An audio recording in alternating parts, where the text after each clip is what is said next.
Hello and welcome everyone. We're super excited for you to have joined us today for our Horizon 3 NodeZero Release Roundup Spring Edition. My name is Al Martinique and I'll be helping host today's session. So before we dive in, just a few housekeeping notes. Today's session will be recorded and available for viewing on our website shortly after this session. Additionally, we do encourage questions, so please use the Q&A function at the bottom of your Zoom window to submit any questions during the session. We also have reserved time, like a few minutes at the end for a live Q&A with our product experts. Next slide, please. So we're super excited that you're here, and we're excited to showcase powerful new features and enhancements to NodeZero in this spring release. This includes new remediation views with the NodeZero Insights, NodeZero Rapid Response capabilities, enhancements to NodeZero external attack, AD password audit, and runner enhancements, as well as expanded NodeZero Tripwires threat detection. So whether you've been using NodeZero for a long time or you're just getting started, this session is really meant to give you valuable insights into how we continue evolving our product and our support to your security and overall operational goals. Next slide, please. Awesome. Go ahead. Yeah, so to walk us through these updates, I would like to introduce you to several key members of our product team who have been super instrumental in shaping this release. So joining us today, we have Molly Frederick, Director of Product Marketing, Subhash Arja, Director of Product Management, Brad Hong, Senior Product Manager, and Jing Kao, Senior Product Manager. So with that, let's get started, and I'm going to hand it over to Molly. Awesome. We are super excited to be here. Appreciate the intro, setting us up for what we're going to chat through today. And definitely leave us comments, help us kind of know how to better equip you with this information. We want to hear your thoughts and reactions to what we share today. So like Al said, before we dive into new, we want to make sure that if you haven't had a chance to see the platform yet, that we give you a quick intro into the NodeZero Offensive Security Platform. And really the headline here is that with NodeZero, teams, big and small, are able to really transform security by scaling offensive to improve their defensive security strategies in turn. So there's two familiar problems that the platform solves. The first is the scale and cost barriers for manual penetration testing. I think we'd all agree that pen testing is truly the best sensor for assessing risk. But in practice, it really only allows organizations to cover a tiny portion of their networks, and typically only once, maybe twice a year. Oftentimes, we talk to our customers, and before they come to Horizon 3, they're looking at maybe 5% or less of their network when they're able to actually do that in-depth pen testing and exploiting in production.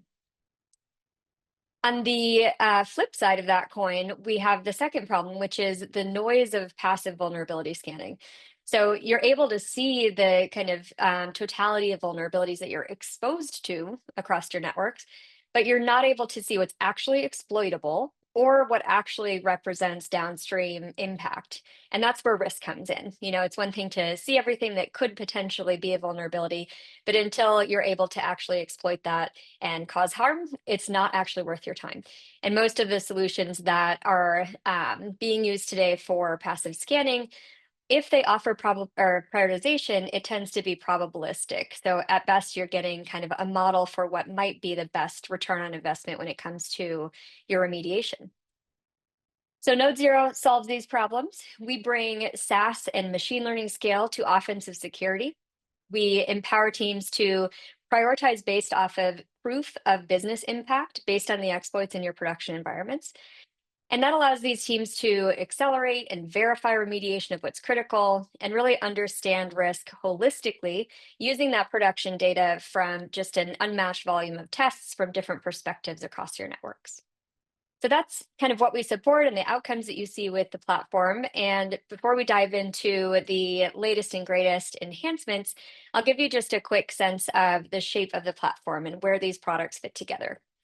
So at the core is continuous autonomous pen testing. And we really think about this in a what we call the find, fix, verify loop. So our customers are able to autonomously exploit their production networks. And this word autonomous is important here.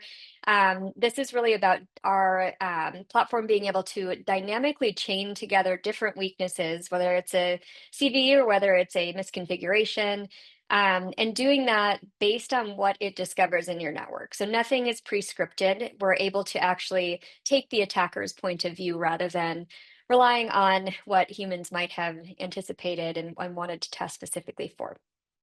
So once you have found the weaknesses within your environment, you're able to drive cross-team urgency to make those fixes with both proof of impact. So what matters most, why now for this particular change or request that you're making of a teammate, and then really instructive fix guidance. So making sure that, oftentimes down to screenshots, that they have the information that they need to confidently make those fixes. And then really most importantly at the end of this is closing the loop. So oftentimes customers come to us and they run their first few pen tests and they discover that vulnerabilities that they thought they had closed, 6 months or a year prior have actually been sitting open in their environment this whole time. The fixes that they may have made were not actually successful. So with NodeZero, you're able to run these really targeted rapid retests to be able to validate that that fix worked and close with confidence. So that's the core product. Next up, we have Rapid Response. This is our emerging threat detection and alerting product. Allows you to stay ahead of the new threats, the 0-day and end days that are coming online, so that you can answer the tough questions about your exposure proactively. And then supporting that, we have Tripwires. Tripwires brings precision threat detection and deception against your open exposure. And this is really powerful because we are able to, it's one thing if you've got weaknesses that you're in flight with making a fix, you've got air cover in that window of time between finding something and fixing something. But it's just as important for those fixes that for business reasons, you may have decided to accept that risk or to monitor that risk. Tripwires is a solution to help you have that overwatch while you're against those known exposures. And then last up, we have NodeZero Insights. And this is really where we kind of unify that goldmine of data that comes from unconstrained pen testing. You've got data from recurring tests that are running from different perspectives, monthly or weekly. This allows you to unify all of that to understand your risk and your KPI trends over time, and to be able to give you a much faster way to deliver executive reporting. So tons of pre-built dashboards that you can share out to your stakeholders and be proactive in that information. So with that quick overview of the shape of the platform, we're going to dive into the latest enhancements and updates. And I'm actually going to start with Subhash, so right where we left off at the kind of unified insights layer, to hear what you and team have been up to and what you've delivered this release. Perfect. Thanks, Molly. Really excited to be here with all of you and share updates that we've made and some improvements that we've made to the Insights product. So as Molly mentioned, Insights itself is a product that unifies your test data across time. So you can continuously track and optimize your security performance and report it up to your executive team and track progress over time. And so there's a couple of new features I wanted to cover today and really share with everybody and how we've improved the platform. So the first one is the ability for our customers to be able to track mean time to remediation trends over time. You can filter this by time frame, impact, severity, and weaknesses. And so you're able to see and track your remediation velocity and see if you're meeting potentially internal SLOs around critical mean time remediation and track that over time and see if there's improvement that you've made over the last 12 months, last 3 months, 6 months, et cetera. This has been such a hit with customers internally. I'm curious if you can share a little bit about kind of the aha moments that customers have when they're able to see the different curves based on criticality here. Yeah, absolutely. I think what's been really interesting to see is that customers, and once they've been given this sort of information and really started to stitch together pen tests that they've run over time and track remediation and how long it's taking them to close weaknesses that have been open. We've seen a general trend where customers have started off with a higher MTTR for critical weaknesses and has really gone down over time as they run more pen tests to verify that remediation has happened, as well as closing weaknesses that have been open for a while. So this is a continuous rolling sort of metric that they're really using to measure the remediation velocity. So I'm really excited to get this into the customer's hands and allow them to track this over time and measure improvement. And you know, the other thing I've also seen is that folks typically prioritize critical and highs, and so it's fairly common to see you know, really high, really low numbers for criticals and highs when it comes to MTTR, but then higher numbers for the other ones. So it's really cool to see some of these trends emerging, and I'm really excited for customers to start using this. Awesome. And the other feature I also wanted to highlight here that we added to Insights is a filter that allows our customers to see these metrics specifically just for CISA KEVs. So CISA KEVs are a special type of vulnerability that have known exploits and typically are a data point that's presented to executive teams and tracked by security teams to make sure that they're really prioritizing those vulnerabilities, given that there's a known exploit that's available. And this filter actually ties in really well with one of our other products, Rapid Response. I know we've made a lot of really great discoveries on that product over time, and I want to hand it over to Jing to maybe talk about one of the most recent ones, which is pretty cool that to share with the folks here. Thanks, Subash. Yeah, I will first talk a little bit about Rapid Response as a product before we get into the cool new stuff that we've been working on. First, you know, as Molly talked about before, this is our product to really focus on emerging threats, which are new vulnerabilities that we believe attackers can and will leverage.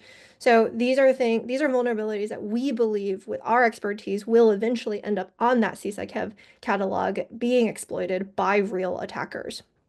And therefore something you do want to prioritize, right, using the features that Subash was just talking about. Our goal is to help you focus on the emerging threats that matter, not to mention that we have a whole group of world-class researchers, attack researchers, who are contributing to actually identifying these new vulnerabilities as well.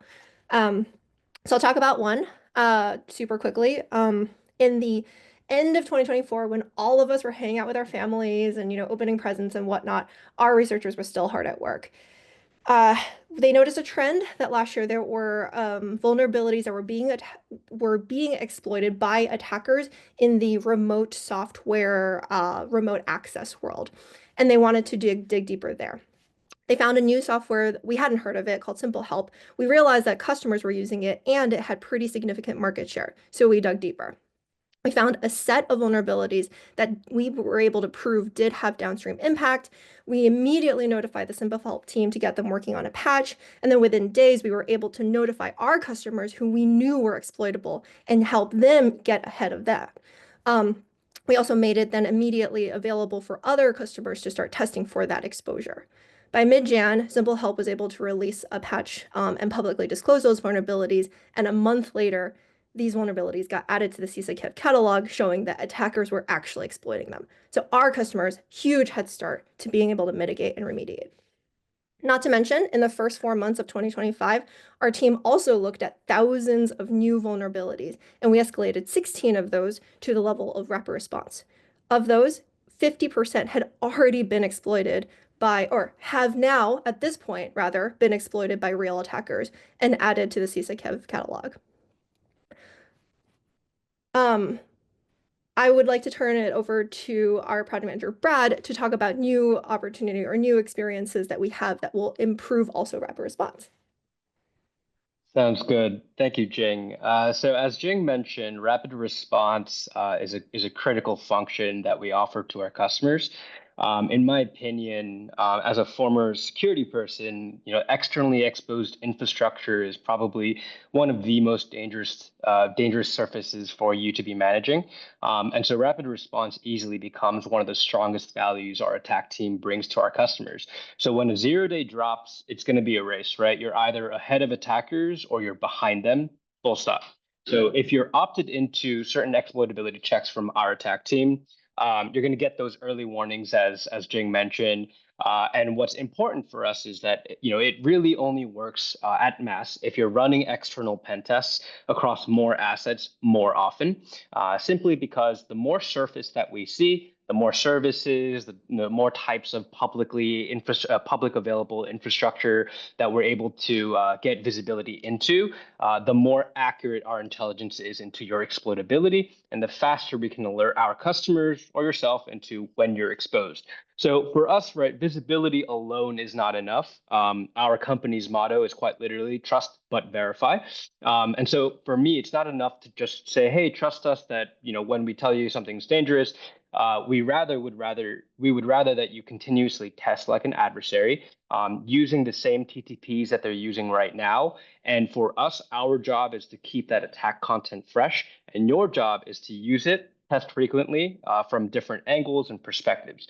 So continuous autonomous penetration testing, right? When we look at specifically external pen test revamp, for me, this is where all the meat and butter is of our product. So over the last couple months or so, we've released 24 new external attack modules. All of these are designed to match what adversaries are using in the wild today.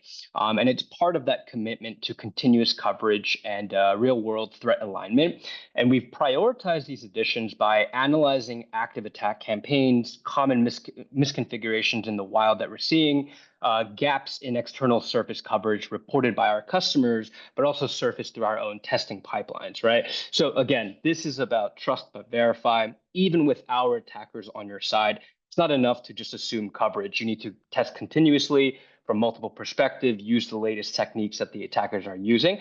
Simply put, because the external attack surface is only getting more complex, whether it's cloud services evolving, shadow IT, the introduction of LLMs becoming sets of shadow IT now, and then public exposures shifting on a day-to-day, if not weekly basis. And so for us, it's our job, right, to make sure that NodeZero evolves just as fast by making sure that the attack content's fresh, the vulnerabilities that we're covering are relevant to organizations, and then validating what's actually exploitable, not theoretically risky relative to you guys specifically. So the next slide.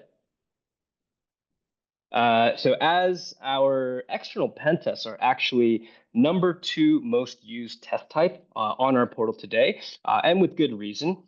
Even with a slightly more manual experience in the past, customers were continuously relying on NodeZero to essentially validate that their publicly accessible infrastructure is doing the thing that it's supposed to, right? So that usage gave us clear direction. The demand is there, and we need to streamline the experience for it. So what we're doing is we'll over the next couple months take an iterative approach to improve everything from how you scope assets to how tests initiate and execute, and then ultimately how results surface in the portal. And so ultimately, the result will be a cleaner, faster, more intuitive flow, fewer steps to actually launch the pen test itself, and then improve validations that ensure that you're only testing assets as expected with better TTPs behind the scenes to essentially improve the outcomes that you're getting.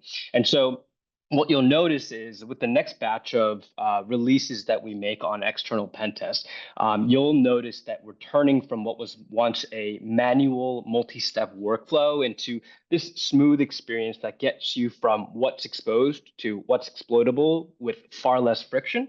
And the big step toward our largest goal here is that we want this to become continuous external testing so that it runs seamlessly as a threat it's built to simulate. But at the end of the day, right, again, this is just the beginning of where we're at. We expect to get to a fully integrated model where we're going to be introducing external asset discovery as a continuous cadence. We're going to have NodeZero flagging changes in your external baseline from that data.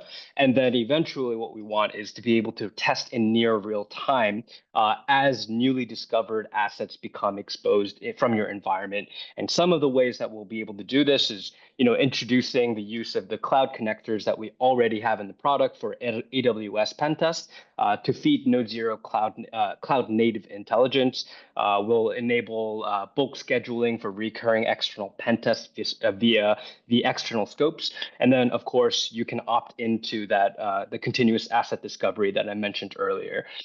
So for the next slide, if you I just want to kind of wrap it up with 2 power-up features under the hood. So the first thing I want to talk about is a major backend improvement on our side to our H3 CLI and the runner architecture. So amongst that, those improvements will be faster initialization, much smarter runner health checks, better exit codes so that you can troubleshoot a little bit more self-service, improve support for multi-perspectives, lower latency between execution and the portal reporting itself. And then finally, I think this is something that most of our customers are most excited about.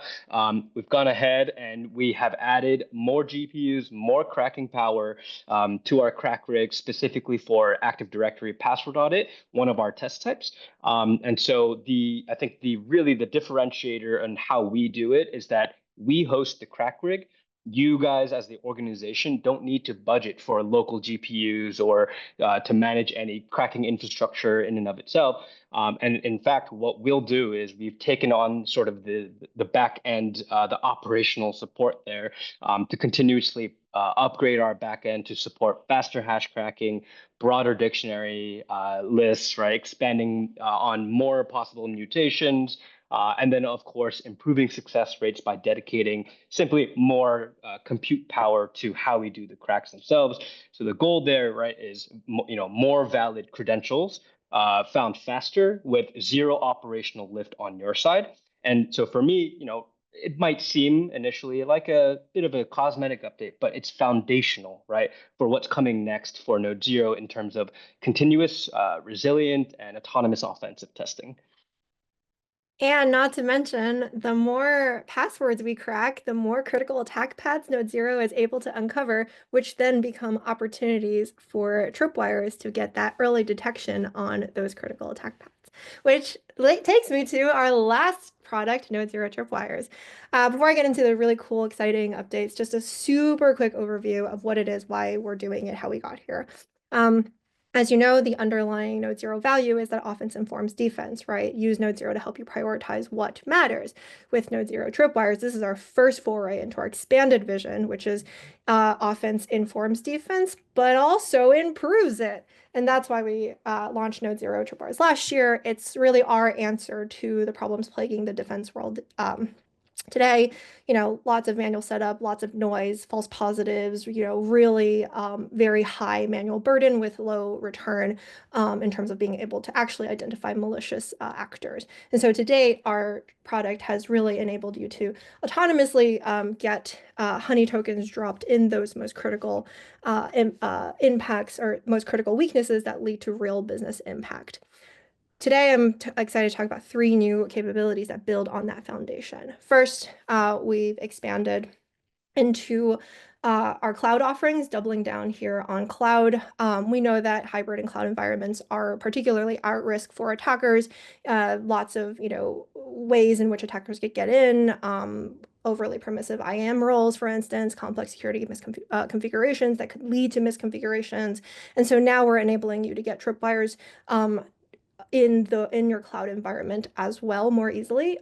First, by enabling you to get tripwires during your AWS pen test. We've also added S3 buckets as a potential location for tripwires to be dropped because we know that that's where sensitive data could exist. We chose AWS to start with because we know that it is still the market-leading cloud provider, but we will continue to add more offerings as we expand our broader cloud pen testing capabilities. So next up, I want to talk a little bit about how we got here before I really dive into the product. So when I was first researching the Tripwires opportunity, I talked to a bunch of customers. Maybe I even talked to you. And I'm not gonna lie, I was kind of surprised at some of what I was learning. I really didn't think this would be possible, but I actually had a few customers tell me, hey, Jing, I don't have any critical weaknesses left. I've already remediated everything. How do I derive value out of this product? And so, first of all, gobsmacked, great job. Second of all, that kind of got me thinking, like, okay, great. What about all of these other assets that you have in your network? They may not have critical weaknesses, but they certainly can have less critical weaknesses that you still want to protect against. It may even be a crown jewel that you've secured, but still want to get that, extra layer of protection. So how do we preserve the value prop of tripwires while still being able to answer these specific use cases, right? And so that's the underlying principle that got us to developing in these two features that I'm about to talk about. First, we've added a new dashboard home to Tripwires to give you an overview of everything you might need to know, recent events, recent alerts, things like that. But most importantly, more visibility into where you might have tripwire coverage but don't. So we've introduced this concept called tripwire opportunities. These are assets that we scanned, that NodeZero scanned rather, in previous pen tests that could have had tripwires, either because there were critical vulnerabilities, but the capability was disabled, or assets that were scanned and maybe had less critical weaknesses, but still could have tripwires dropped because you would want that protection there. To couple with that, now we're also introducing Tripwire's custom drops. And so that's the ability for you to run a job using your existing NodeZero infrastructure with the explicit purpose to drop tripwires. So take advantage of the opportunities that we're showing you in the dashboard and therefore improve your tripwires coverage. I'm going to take over share now so I can do like a quick 1-minute demo of what we're talking about. So, all right, can y'all see my screen? Speakers give me a nod. Okay, great. Okay, so from either your manage page, you can see here that you have this new Start Tripwires job button, or from your dashboard, you can kick off a Tripwires job. We call it a Tripwires job because it's something that you set up. You get to decide where you want Tripwires coverage with, of course, our guidance, and then you can get Tripwires deployed. Once you kick off the job, you don't have to do a thing. So how does it work? We worked on making it as easy as possible for you. So you put in a name, you select which tripwires types you want, you select a runner. These runners are basically sorted by the most number of opportunities associated with that runner. So assets that we feel like this runner can reach or confident that this runner can reach. Then, you get a list of these assets that are tripwire opportunities. You go through them. You pick the ones that you want to get dropped here. In the future, we'll work on, making these recommendations even better. So these could be, assets with lower level weaknesses or even your crown jewels. Then you need to provide us with credentials on, I'm just going to type in some random things so I can move through the flow, on the scope that you have selected. And these credentials, must give us actual access to those machines so that we can drop those tripwires there. And then once you click run, that's it. You're done. Super quick to note, this is not a pen test. NodeZero just takes the credentials you provided, the scope you provided, drops the tripwires, and then gets out. So at the end of all of this, you have a great sense of where your opportunities are, where you can get more coverage. And now you can expand that coverage by taking advantage of this super, super easy tripwires job and get coverage on your less critical, on assets with less critical weaknesses, as well as your crown jewels. So we put the power back in your hands with these custom fit tripwires. Okay, 2 minutes. Back to you, Al, for Q&A. Hey, thanks, Jing. I really appreciate it. I really want to big shout out to our product team for all these awesome enhancements and updates. And now I'd just like to open up for questions. For anybody who has any further questions, looks like we have had a lot already answered. I don't see any new questions in the queue, but please use the I'm Q&A gonna add function to just start asking one of questions. the questions that came through. I think it's really helpful to highlight. So starting out with rapid response, Jing, when you think about, the slew of rapid response exploits that are added into the product, someone asked, how do you sort those? Are they by date? I think really just kind of helping us understand how do we help people manage the volume of information that's there. Yeah, great question, Molly. Right now, the feed is sorted by recent activity. So, if one has a wrapper response vulnerability has been identified and added, then that will show up to the top. If in the next moment one of our other attack researchers has finished an exploit for an older wrapper response, and is making that targeted test available, that then becomes the first thing. So that's the current logic. We have a ton of ideas on how to improve that product and make it a lot easier to use and really get that information to our customers ASAP. But that's in the works. So Amazing. Awesome. So looks like, oh, go ahead. Oh, go ahead. It looks like we have a hand up from David, so I'm going to allow him to talk real quick. Perfect. All right, David, you can unmute if you have a question.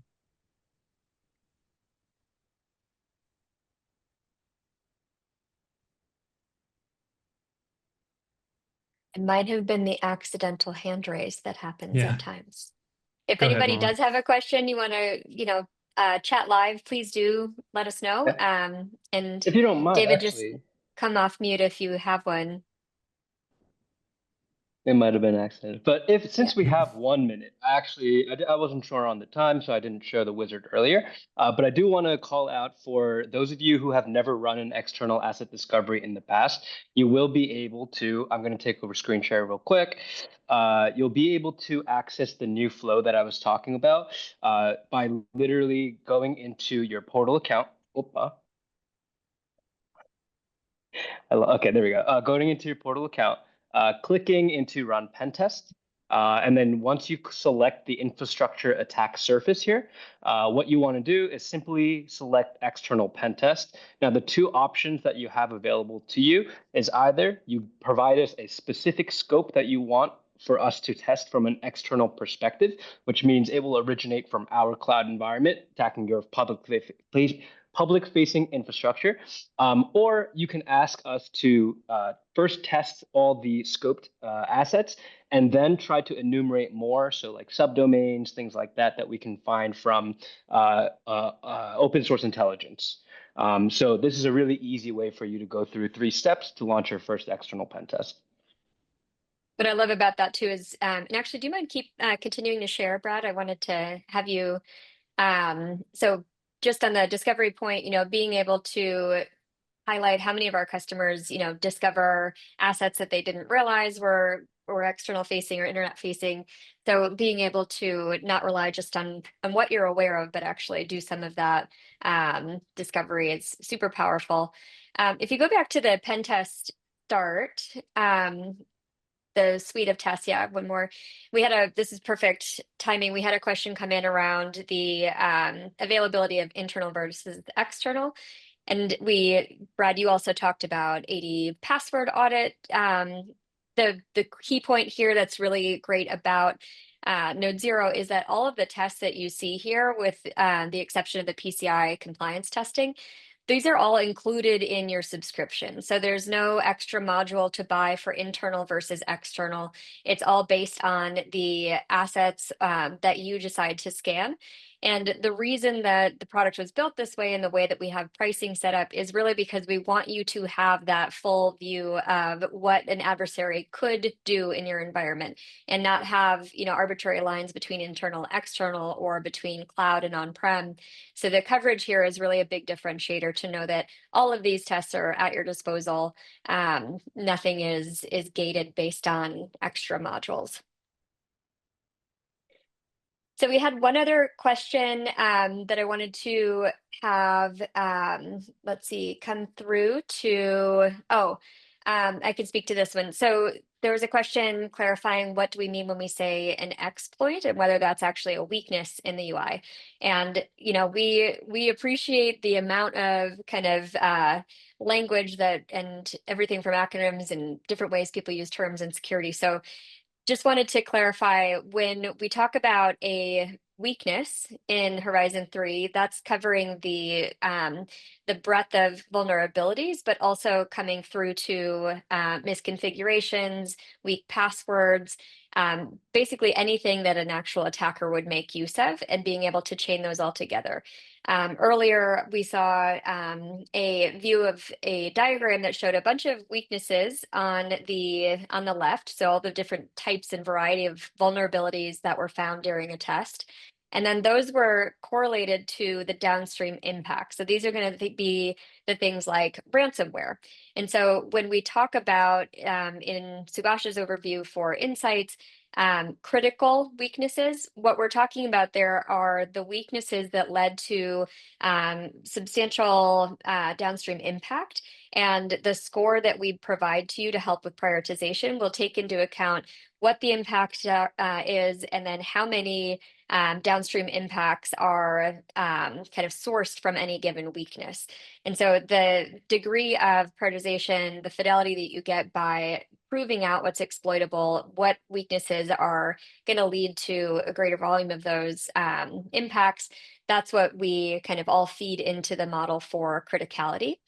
And so we've got critical weaknesses, downstream impacts, and then the exploits that we talk about are the tests themselves that we run. And so with rapid response, Jing, and when we talk about the progression of our attack team, can you share a little bit more about when those become an exploit within the product? Yeah, definitely. So for the rapid response vulnerabilities, our team, once they identify a vulnerability that we believe is rapid response, the next step is to make sure that, we're developing an exploit against it, whether it's, tweaking and modifying a public one and making it our own so that it works better and can work in production environments, or it's developing our own. Once that's the next step for the team will do that and then alert customers then we were able to verify are in fact exposed, and then they will spin up what is called a targeted test. Targeted tests are only available to rapid response customers, but these are really, really fast, meant to be fast pen tests that really only test for that specific vulnerability. At the same time, though, that new vulnerability, that new exploit, does get added to our core platform. And so then when you run a broader NodeZero pen test, whether it's internal or external, it just becomes one of the tools that, our NodeZero brain can use to, try to crack your network, basically. So I saw another question come in about whether or not Horizon 3 suggests informing an MDR about pen test beginning. So this is, for me, a slightly opinionated question. It really depends on what it is you're specifically looking to test within your organization. So I think personally, right, going with the black box approach of not notifying, not whitelisting NodeZero, and seeing how your security stack actually reacts to these attackers' tools, techniques, and procedures is just as valuable as you making sure that, hey, the MDR doesn't respond to X, Y, and Z. So for me, right, there's a couple different approaches that I've seen customers taking. They do a leveled approach, right? So maybe the first test that they run ever, they let NodeZero do its thing, unrestricted no whitelist, things like that. That way you can see, hey, what are all the responses that my MDR does really well at today? But at the end of that pen test, if you get a proof, so let's say, for example, we run a credential dump on one of your local hosts, your MDR says, hey, we saw that this happened, but you look on Portal and you actually see a list of credentials coming from that. Sure, they let you know, but they let you know after we already ran away with all the information. And so there's something of a conversation to be had with either your MDR, it could be a fine-tuning thing, it can be, do they actually cover this specific TTP? It's a couple different ways, right? So we've seen our customers use it for both. Hey, what is just all the existing vulnerabilities and exploitable weaknesses within my environment today? But it's also, when I take it into account of, I don't know anything about NodeZero, I just want to let it run, it becomes a security validation tool of what are the tools in my stack that do all the things that they promise that they will do.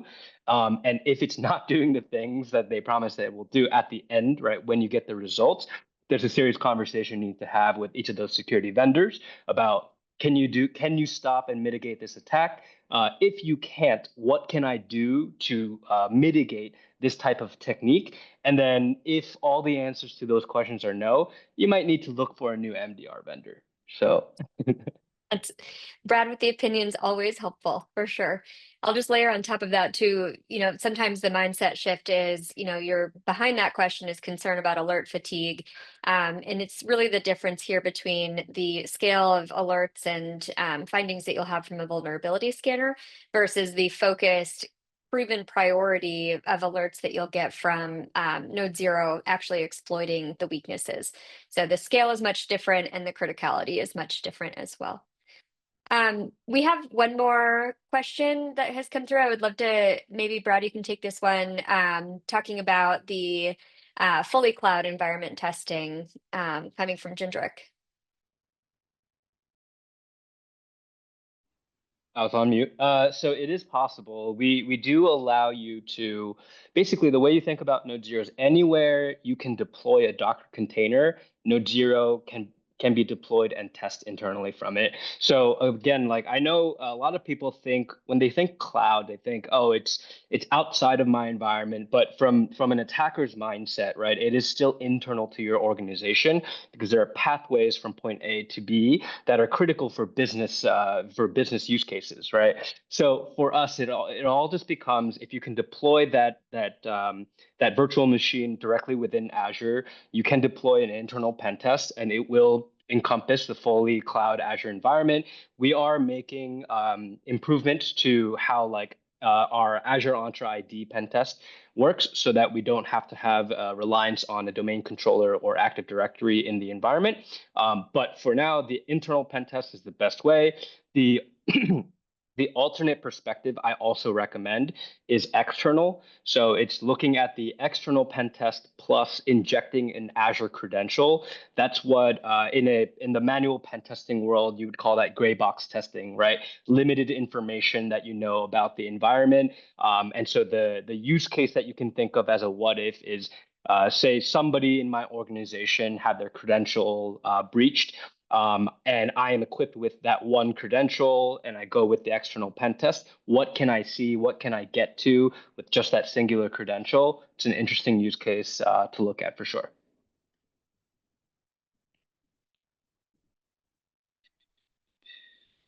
For the NodeZero Community Edition, there's two things there, right? So number one, definitely, go try out the free trial. You'll have 14 days to run any of the pen tests, except for external, because there are some limitations to, what I mean. We just want to put guardrails up for, what external actually is. It's a scary environment. It's coming from our cloud to, a public infrastructure. So there's a two-part answer there. Number one, I don't think NodeZero does very well in lab environments specifically. We are built for production. So like some of the most interesting things that we see are live within the infrastructure itself. Things like if we wanted to execute a man-in-the-middle attack, lab environment is just not built for us to capture the broadcast traffic literally during the pen test, right? So it's a little bit boring, I'll be honest. But when I first started getting up to speed with NodeZero, for example, I pulled up a free trial account and then I started deploying for Hack the Box. And that's how I was trying to understand how NodeZero does its thing, how it exploits and stuff like that. So if you're interested in like Hack the Box, things like that, there's no restrictions. You can absolutely use NodeZero as a part of your script for trying to capture the flag stuff. So we encourage you to go try it out, please. If there's a higher use case, specific things within free trial that we don't allow but you need, I would encourage you to contact our sales. They do have a pathway for a not for resale license that you can also ask for. Nice. So we have one last question I think we have time for here. There's been a few that have come through around compliance in particular. And so Subhash, this one's for you. Wondering if you can just cover the different compliance frameworks that we have support for and how customers are able to actually use NodeZero to satisfy specific pen testing requirements or vulnerability scanning requirements from various frameworks. Yeah, absolutely. Thanks, Molly. Yeah, so like I mentioned in the answer, we actually, and as you're seeing on the shared screen here, we do support PCI. I know PCI specifically has, I think, 11.4 that requires manual pen testing, and so that's something that we can help with and help you curate the PCI scope, and then also aid with the manual sort of kickoff of the autonomous pen testing product that we have.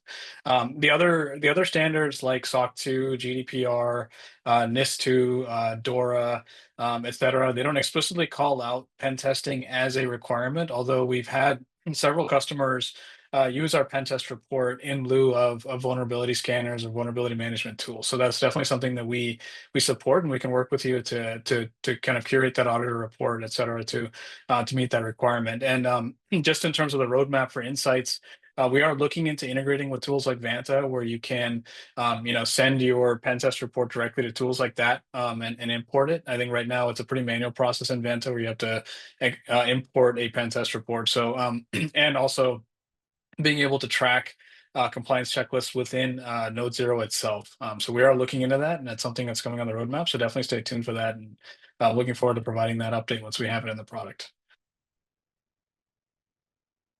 I think just Awesome. worthy mention, one worthy mention I wanted to list on that list is I've also seen customers who've managed to run a bunch of pen tests over time, show that they're driving down critical weaknesses, and then actually get a discount on their insurance premium, right? Just by showing that attestation that they're doing something about it continuously. So just wanted to call that out.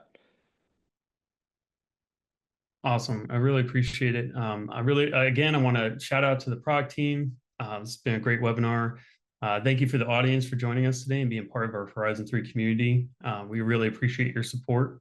If you didn't get to ask a question, or if you have a follow-on question, you can email us at info@horizon3.ai. And again, we appreciate your support, and have a great rest of your day. And goodbye for now. Thank you.